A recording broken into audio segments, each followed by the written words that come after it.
Welcome to the Henge Garden at Holme.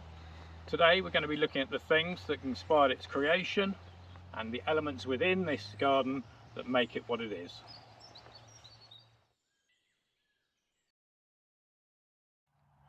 So the first reason for developing this garden was the fact that we needed a fairly low open space to view the trees as they developed and grow, which we planted in 2016. As they get to 30-40 foot tall, if this was all trees as well, we wouldn't be able to see a thing. So it's basically being able to see the wood for the trees, or the trees for the wood in this case. The other elements that have come into the creation of this garden are stone circles.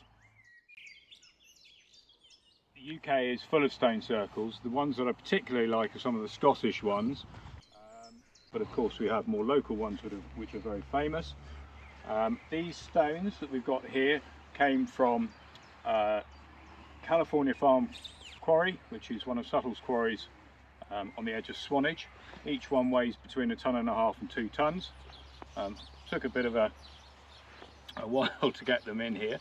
The other thing that has inspired these gardens are the heathers. And the heathers are native to Dorset, very much so. Lowland heath in the whole of Europe, in southern England, has 40% of that, and a lot of that is within Dorset, Hampshire and Surrey. Dorset in particular has its own native heath, Erica ciliaris and Erica tetralix, the cross-leafed heather, and they're on all the way around the Poole Harbour Basin. So that's all around where the garden is, and so they're native to our soil.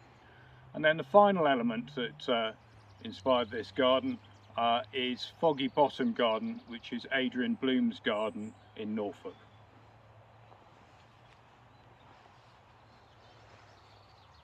So just looking at some of the repetition that we've got in this garden here, and the reason we use repetition is to tie the borders together, tie the garden together, give it some consistency without it making it look too over-engineered. And one of the elements we use in this garden are the grasses, and here we've got native blue fescue, Festuca glauca, which if you'll walk out into the heaths around here you'll find growing within a mile of here naturally.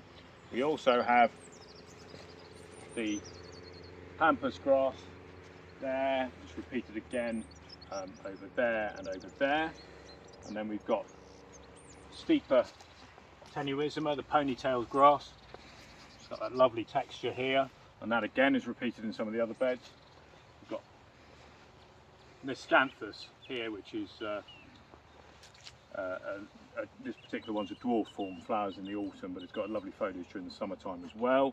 And that's just the grasses element. Then of course we reuse the colours here. We've got the golden foliage on this Erica here, called Golden Perfect, that variety. And we repeat it in that bed, that bed, that bed over there, and it just gives that intermingling and tying together. And again you'll also see it in the flower colours of the Erica Phoebe here, which again is repeated through.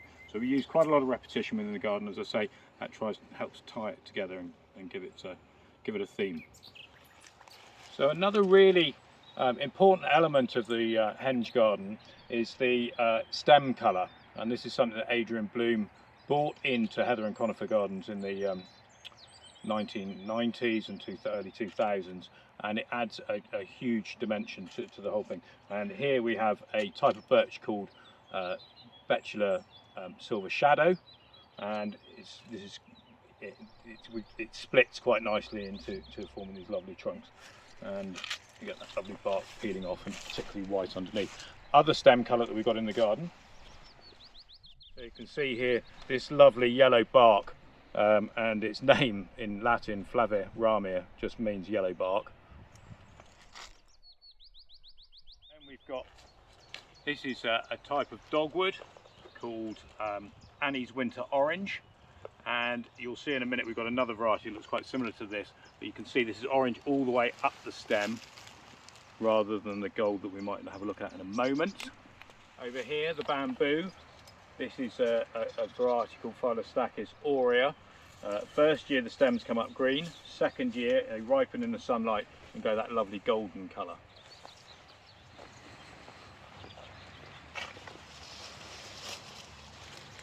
Now hopefully you can see those lovely white stems here of this Tibetan bramble called Rubus tibetanus.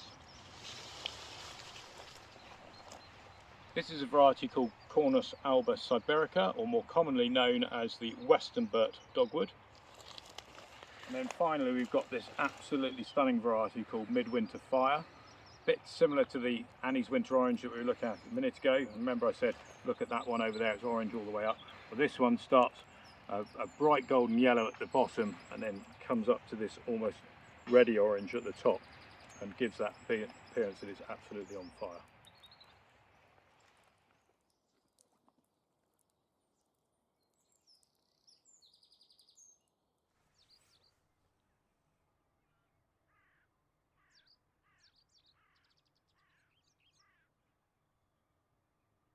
So a more understated element of this garden here, but no less important, are the evergreens in it. I'm standing here next to a variety of choisia, or Mexican orange blossom, which is called Aztec. No, this isn't Aztec pearl.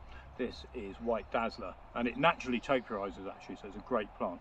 So that's one evergreen. But the evergreens do a particularly important function, and we use them a lot at the back of the garden. South is behind the camera. Behind me is north, west to my right, and east over here. And it's much better if you can get the stem colours reflecting back the southerly sunlight. They look nowhere near as good if you're observing them from the north side. But the other element that sets them off perfectly is the evergreens. Now, your eye is drawn towards this, but what is setting it off is this lovely cryptomeria behind it here with the, again, lovely texture on that there. And if we scan round this way, you'll see the golden bay tree over there brings another element. And again, you juxtapose that with the red stems of the Western Burt dogwood there, and it helps back that off here. You've also got Hoheria, Photinia, and a viburnum called Laurustinus over there. But if we follow the bamboos around, and as I say, they're all behind the stem colour, helping to set it off, and also managing that rise from the low area that we started talking about up to the trees at the back there. So we've got more Photinia red robins, we've got a Nandina heavenly bamboo there, the bamboo behind, which again offers that texture we were talking about earlier, Elaeagnus, which in October gives us a wonderful scent, as well as the evergreen back off for the Miscanthus here. Over here we have, come on in Ian, because this is lovely. I almost think the camellias look better at this stage when they're in full bud and with that lovely deep glossy green foliage there, and then coming out into this deep blood red here. Not quite the right time of year for this one here, but this is Photinia red robin. You can just see the buds starting to red up there, but those will open into a flush of bright red in March, April time. Here we have a conifer which changes colour during the winter, called Pinus sylvestris aurea.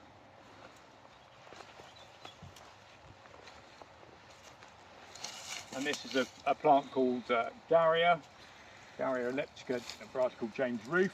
These will actually extend, these catkins will extend fully to about 12 to 14 inches long.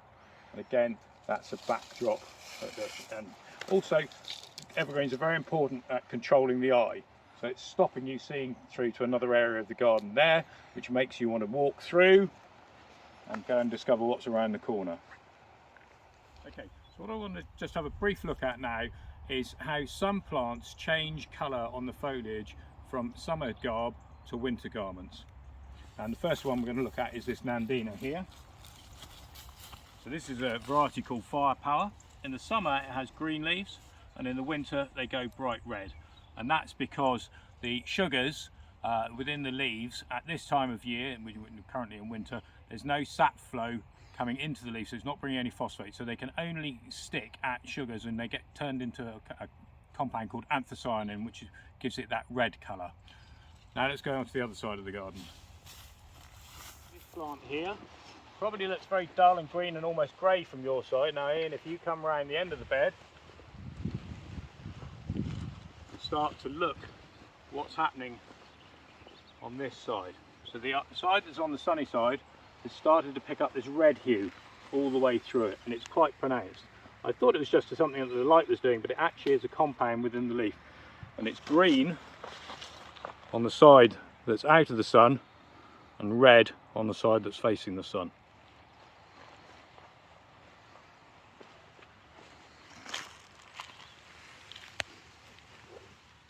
Well, I really hope you've enjoyed our look around the henge garden here at Holme, and some of the elements you may want to incorporate into your own garden. And if that's the case, you can go and speak to our garden centre team, who are very knowledgeable, and we have a great selection of plants up there, and we can help make that a reality for you. If you want to come and visit us, we're open every day of the year except for Christmas Day and Boxing Day. Choose a sunny day if you want to get the stem colours. And I really thank you very much for watching this, and if you've liked it, the content, please like and subscribe, and you can get more content as a result. Thank you very much.